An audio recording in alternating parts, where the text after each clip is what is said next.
memories of 2008. The Phillies won the World Series.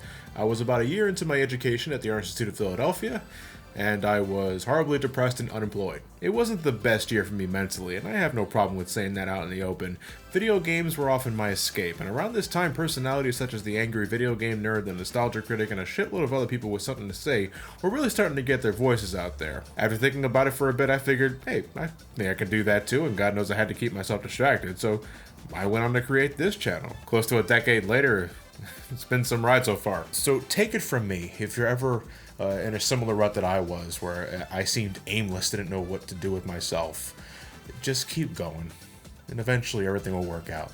It may not be immediate, but it will happen. You just gotta go out there and express yourself. Though I started things with the Kingdom Hearts rant, because who the fuck wasn't ranting about something around that time, it was Sonic the Hedgehog where I found some sort of comfort zone to establish myself. As a fan since the early 90s, I felt I could express my honest-to-God thoughts about this franchise, and like a wanting child, hope someone would listen in and express their opinions as well. I think that all worked out in the end. I have these two games to thank for that. They were some of the first Sonic games I ever reviewed, back when this channel was the Super Gamer Brothers, before that became the dedicated Let's Play channel over on SGB Likes to Play. You should check it out if you haven't already. Look at this. My God, is that me? I had hair. Oh man, the dying smoke detector. Why did I never replace the batteries for that shit? There are weapons and armor that can increase your stats, but the boosts are so pathetic that I didn't even bother with them. It's crazy, isn't it? How time flies. Well, it's been almost 9 years since I looked at these two games, so let's start with Sonic Chronicles: The Dark Brotherhood for the Nintendo DS. Sonic Chronicles: The Dark Brotherhood for the Nintendo DS is a good game.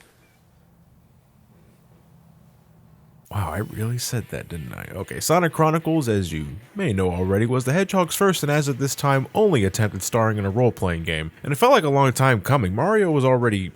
Jesus, how many? A Super Mario RPG, 3 Paper Mario titles, 2 Mario and Luigi titles. What was taking Sonic so long? And I was down with the idea, as I said before, been a long time fan of RPGs, started with Final Fantasy IV on the Super Nintendo, and the rest is history. I could spend a long ass time just talking about my RPG origins, but I'll save that for another time. Now, Bioware being revealed as the developer of the title had people excited, but that didn't have a whole lot of impact to me personally. I knew of Baldur's Gate, Knights of the Old Republic, and shit, I couldn't go very far without hearing someone talk about Mass Effect around the time. But I didn't play any of these at the time. I didn't really care who developed it, I just wanted a good RPG starring the Blue Blur, and in 2008 I thought this game was fine.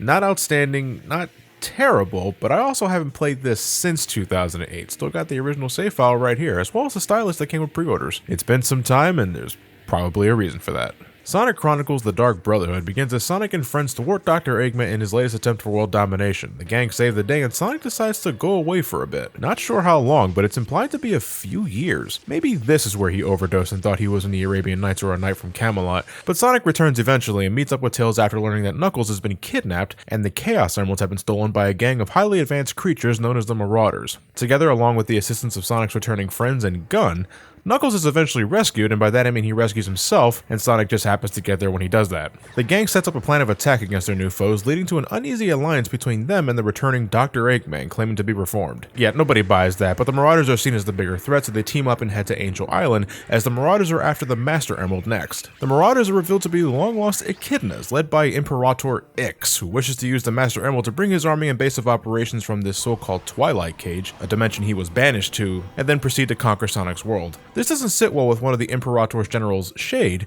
who thought Ziggy here just wanted to get out of the Twilight Cage to liberate his fellow Echidna tribe. But no, dude's a generic dictator and all that, and after a small confrontation, he leaves Shade to die, steals the Master Emerald, and retreats to the Twilight Cage to finish his plan, prompting Sonic and friends to chase after him. Inside the dimensional prison, they come across a few other extraterrestrials that initially give Sonic and friends some shit, but they all unite under a common goal when they realize Sonic wants to put an end to Ix's tyranny. It's like Ix conquered all these different races, and they all begrudgingly work for him, but they secretly resent him and shit like that. It's lazily handled, but it's thanks to them that Sonic is able to reclaim the Chaos Emeralds, and finally takes the battle to Ix's lair.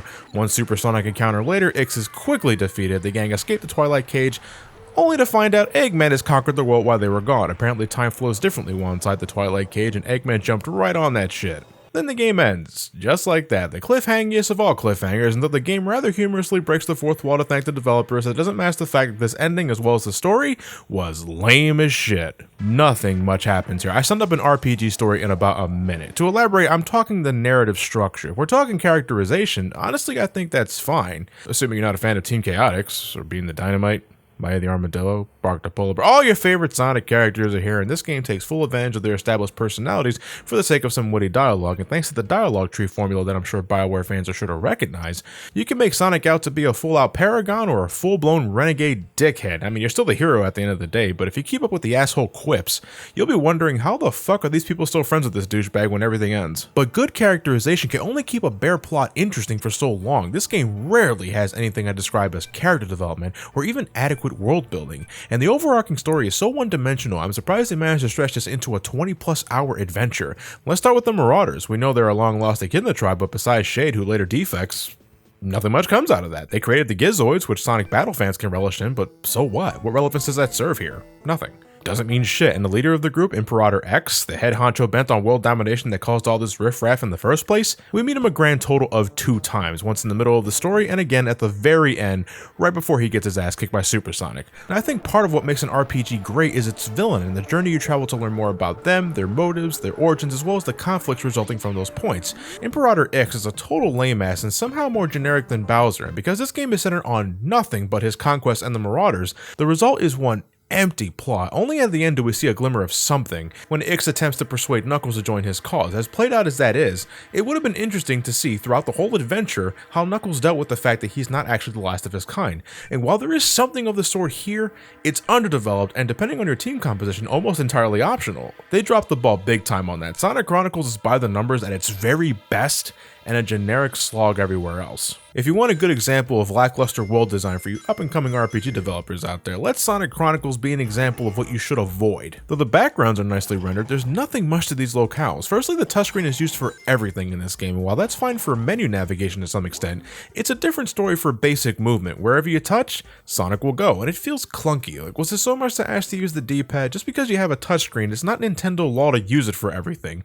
But I guess to be fair, it's not like you're doing much here anyway. You can collect rings for currency for stores that offer nothing of real worth unless it's a healing item. You can open treasure chests for some small goodies, solve puzzles a preschooler can finish, or once in a blue moon talk to an NPC for a rudimentary side quest. They're all the same, find this noun and I'll give you something for it, without offering any real insight to the world around us. They do that one time with this guy right here, but that's about 3/4 into the game, so it's a little late on that one. Altogether, it makes for one exhausting world for Sonic to travel in that's lifeless in almost every sense of the word, and making things just a tad worse is the real meat and potatoes of Sonic Chronicles, the battle system. A turn-based style of command where you can select what actions your team members will do and watch how everything plays out, but that's only if you're using a basic attack or an item of some variety, because if you're using a special technique called POW moves in this game, things are a little more involved. POW moves require specific inputs to be successfully executed, touching the center of the circle before it closes, tapping the inside of this circle around 8 times, or dragging a circle through some dotted lines. Elite Beat Agents is what you're probably thinking of, and yeah, it's exactly like that. In fact, go play that instead. It's goofy, frantic, responsive, and has music this game wishes it could emulate. The problem here is a couple of things. POW moves are your real damage dealers because regular attacks are just fucking pitiful most of the time. I never had this much of an accuracy problem here compared to other RPGs I've played. I must have missed around, no shit, 50% of my basic attacks. It's a fucking crapshoot and super irritating, and it only takes about your first 10 minutes to run into this issue. Every time you want to execute a special attack, you have to input these sequences, and it gets tiring in no time, even worse if you mess it up. Depending on the technique, fumbling over an input can either cause you to dish out less damage, or fail to cast it completely. It's mind-boggling. If say you're trying to do Tails' Medibot, and you screw up just one input, Tails acts as if he didn't do it at all. You still waste the turn, and the power points needed to perform the move in the first place, so what the fuck? If I can bungle an input for some techniques and still deal some sort of damage, why can't the same be said for something like Cream's healing abilities or Tails' supportive skills? It's inconsistent and infuriating in the heat of the moment. But I really shouldn't say heat of the moment because that would imply things getting tense, and these battles, whether they're garden variety encounters or boss fights, are anything but. Battles can take forever in Sonic Chronicles. When you're not repeatedly inputting commands for your special attacks, you're inputting commands to defend yourself from enemy attack, which gets more exhausting when there's over 4 enemies on the screen at once. Then sometimes, out of the blue, enemies can enter an evasive state in the middle of your turn, meaning nothing besides POW attacks will hurt them, meaning if you chose regular attacks you're not hitting them, meaning more turns just to defeat them, meaning more commands to input. Foes can have an obnoxious amount of health, they can fortify themselves with ridiculously high defense, regenerate health at the end of every turn, or revive themselves if you don't take everyone out at once. These are not difficult things to counter, they just take so fucking long. By the second half of the game, assuming I can't deal with mooks with some damage buffs here and the same 1-2 punch that works about 95% of the time, I'm running away from everything because I honestly cannot bother. It's not like I get much from these fights besides experience points and the occasional healing item. You would think you'd win money, but you only get that from the world map in very limited amounts. And the shit you can buy with it amounts to chicken feed, equipment that's entirely negligible, or more healing items that you already get from fighting. You can collect Chow eggs from the overworld, which shortly hatch into Chow that can supply different benefits to the person it's equipped to. God damn, what sort of heavy metal is he listening to if he's swinging his head that violently? Most of the Chow are insignificant, and what you get is completely random, though it's possible to save scum until you get the Chow you want, like the one that lets you skip inputs for POW moves. Equip that on someone like Cream the Rabbit, and congratulations, you just snap the game in half. Though again, it's not as if this game is dreadfully hard to start. No, Sonic Chronicles is just dreadfully tiring. I was in no way engaged in any sense at any point during this adventure, and by Angel Island I wanted it to end already. From the overly simple story, the unnecessarily tedious battle system, the lack of things to do outside story progression, further emphasized when you realize about half of your time is spent in battles. And then there's the obviously unfinished presentation. I mean, besides the backgrounds, everything else in this game looks bleak. Character models are rough around the edges, the game is riddled with slowdown during battles, and the sound design is amazingly awful. And I'm not just talking the music. And I'm sure you heard enough people mention how terrible these compositions are, but sound effects from battles or the overworld are just as bad if you ask me.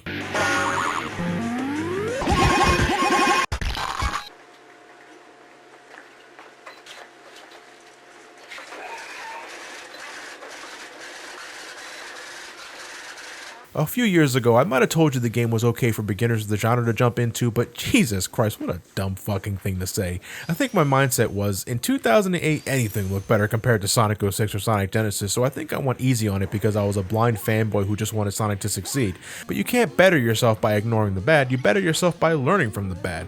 So start with something like Final Fantasy IV if you're looking to get into the RPG genre. Now, that's a game I think anybody can pick up and enjoy. Sonic Chronicles, besides some good characterization, which I think only matters if you're a diehard fan of the Sonic franchise to begin with, the game offers nothing to the player looking for a new RPG experience. And despite the rushed cliffhanger of an ending, a sequel is very unlikely given a lack of interest from EA after purchasing Bioware, and the amount of legal bullshit Sega went through when Ken Penders, former writer of the Sonic the Hedgehog comic book, sued the company over copyright infringement, noting striking similarities between the Dark Brotherhood and his Dark Legion. I don't really give a shit at the end of the day. And notice how I didn't raise my voice much throughout this video. That's just how dull this game is, and boring RPGs are such a drag to get through. Now, I'd love to see another crack at an RPG game.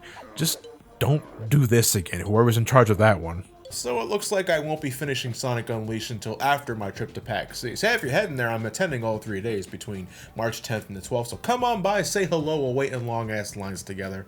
Yeah, but next video is the end of the current Sonic Marathon. You guys all know what's coming up next, so I'll see you next time with my revisit to Sonic Unleashed. With all that said, thank you guys for watching. Have yourselves a fantastic night, and take care.